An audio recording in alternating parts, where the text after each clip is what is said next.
రైతులకు చేయూత ఇవ్వాల్సిన వ్యవసాయ మార్కెట్ కమిటీలు అవినీతి ఆరోపణల్లో కూరుకుపోతున్నాయి. నిజామాబాద్ జిల్లా బాన్సువాడ నియోజకవర్గం పరిధిలోని వ్యవసాయ మార్కెట్ కమిటీలలో పేరుకుపోయిన అవినీతి భాగోతంలో విస్తుపోయే నిజాలు వెలుగుచూస్తున్నాయి. వర్ణి, కోటగిరి మార్కెట్ కమిటీలలో అవినీతి ఆరోపణలపై మాజీ స్పీకర్ ఎమ్మెల్యే పోచారం శ్రీనివాసరెడ్డి బాధ్యత వహించాల్సి ఉంటుంది.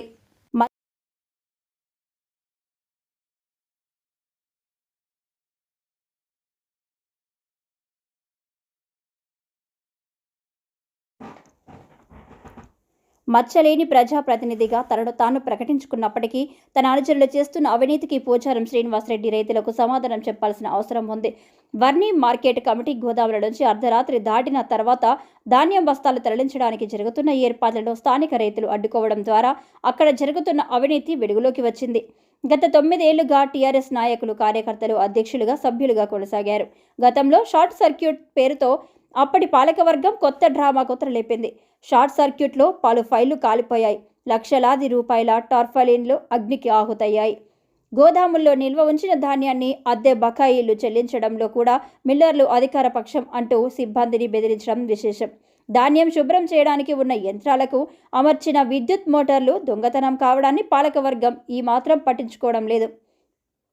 మార్కెట్ కమిటీలలో పెద్ద ఎత్తున జరుగుతున్న అవినీతి ఎమ్మెల్యే దృష్టికి వచ్చినప్పటికీ ఆయన స్పందించకపోవడం శోచనీయం. కోటగిరి మార్కెట్ కమిటీలో 4,000 బస్తాల ధాన్యం లెక్క తెలడం లేదు. నిల్వ ఉంచిన ధాన్యం యొక్క రైతు పేరును మార్కెట్ కమిటీ కార్యనిర్వహణ అధికారులు వెల్లడించకపోవడం గమనార్హం.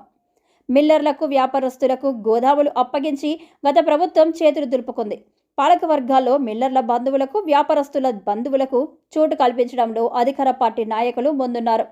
మార్కెట్ కమిటీలలో అవినీతిపై ఎమ్మెల్యే హోదాలో విచారణకు ఆదేశించాల్సిన పోచారం శ్రీనివాస్ రెడ్డి మిన్నకుండి పోవడం పలు విమర్శలకు దారితీస్తుంది. ఎటువంటి అవినీతి జరిగినా సహించేది లేదంటూ అధికారులపై విసుగుపడే పోచారం మార్కెట్ కమిటీలలో జరిగిన అవినీతిపై మాట్లాడకపోవడం రైతులను విస్మయానికి గురిచేస్తుంది. రైతులకు ఉపయోగపడేటటువంటి గోదాముని మొత్తము దీన్ని అంతటికీ కారకులైన గౌరవ మాజీ స్పీకర్, మాజీ మంత్రి మరియు ఇప్పుడు ప్రాతినిధ్యం వహిస్తున్నటువంటి గౌరవ శాసనసభ్యులు వారి ప్రోత్బలంతో మొత్తం వారికి తెలిసి ఇక్కడ ఉన్నటువంటి చైర్మన్ని ఒక 420 వ్యక్తిని పెట్టి ఇక్కడ దుర్మార్గము పాలన చేస్తున్నాడంటే అది మొత్తం కూడా మా యొక్క శాసనసభ్యుడికి తెలిసి ఉండే జరుగుతున్నదని చెప్పేసి నేను ఈ మీడియా ద్వారా తెలియజేస్తా ఉన్నా.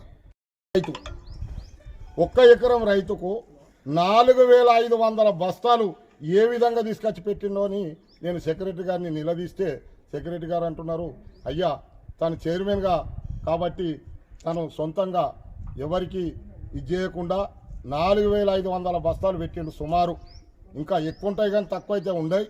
మరి ఈ బస్తాలని ఆయన ఖరీదు చేసిండా మరియు వేరే రైతుల నుంచి తీసుకొచ్చి పెట్టిండా అడుగుతూ ఉంటే దీనికి సరైన సమాధానం రావటం లేదు.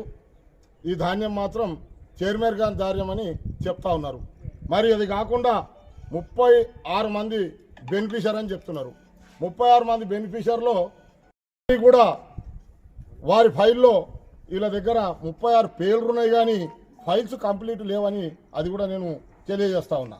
ఎందుకంటే ఇటువంటి దుర్మార్గం పాలన ఇంకా తమరే ఉన్నారు. ఇప్పుడు కూడా శాసనసభ్యులు ఇప్పుడు కూడా తమరే ఉన్నారు కాబట్టి మీ ప్రోత్బలంతో వాళ్ళు ఇష్టానుసారంగా ఏదైతే అది ఎవరిని అడిగితే వారిని బెదిరియడం వారు కానీ మరియు ముఖ్యంగా మీ కుమారులకు ఆపుడనే వశం కాకుండా ప్రజలంతా బుద్ధి చెప్పే రోజు మీ దగ్గర పడ్డది. మరియు తక్షణమే దీనిపైన నేను దీనికి తగు చర్యలు తీసుకొని నా మార్కెట్ కమిటీ గోదాంని సరిచేయాలని నేను నా శిరస్సు వంచి నమస్కారం తెలియజేస్తాను.